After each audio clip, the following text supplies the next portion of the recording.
Сәлем, достар. Бүгін шоу-бизнестегі ең сұлу әрі талантымен жүректі жаулаған әнші Мөлдір Әуелбекованың жеке өміріндегі үлкен жаңалық туралы сөз етеміз. Иә, сенбесеңіз де, сеніңіз Мөлдір үшінші рет тұрмысқа шығуға дайын. Бұл жолы бәрі басқаша.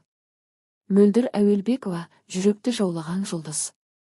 Мөлдір Әуелбекова тек әнші емес, талай қызға үлгі болған табанды, нәзік әрі парасатты әйел. Кеше тобынан бастап жеке шығармашылығына дейін ол әрқашан жарқырап жүрді. Бірақ жеке өмірінде үнемі сәттілік серік болды дей алмаймыз. Екі ретке некесі неге үзілді? Мөлдірдің алғашқы некесі көпшілікке құпия болғанымен, оның жалғыз басты ана атануы ел арасында түрлі әңгімеге арқау болды. Екінші рет ол 2020 жылы қайта некеге тұрған еді. Алайда бұл қатынаста ұзаққа созылмады. Махаббат сынақ, ал шынайы жанды табу, тағдыр дегендей, Мөлдір бұл жолы бақытын қайтадан табуға бел буған сияқты. Инстаграмда жарық көрген жаңалық. 2023 жылы Мөлдір Инстаграм парақшасына: сәукелемді киіп ұзатылғым келеді.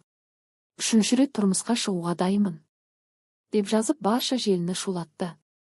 Жанкүйерлерінен бөлек әріптестері де бұл жаңалықты жылы қабылдады. Менің бақытым отбасымда. Мөлдір сұхбаттарында: мен үшін мансап маңызды. Бірақ әйелдің ең үлкен бақыты жанұя, бала-шаға. Осы жолы жүрегімнің үніне құлақ астым, деп ағынан жарылды.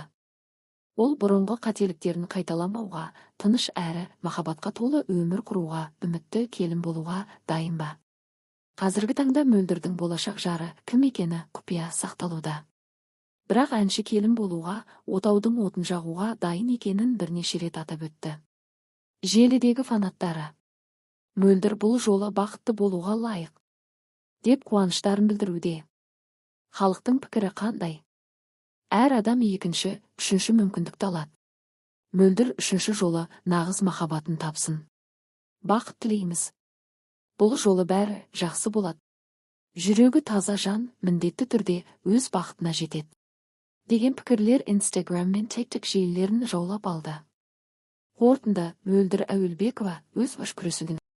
Бұл жолда ол үмітін үзбей, жүрек қалауымен жаңа өмірге қадам басқалы отыр. Біз тек сәттілік тілейміз. Ал сіз Мөлдірдің бұл шешімі туралы не ойлайсыз? Төменге пікір қалдырып, видеоға лайк басып, арнаға жазылуды ұмытпаңыз. Келесі шығарылымда тағы да қызықты жаңалықтармен кездескенше.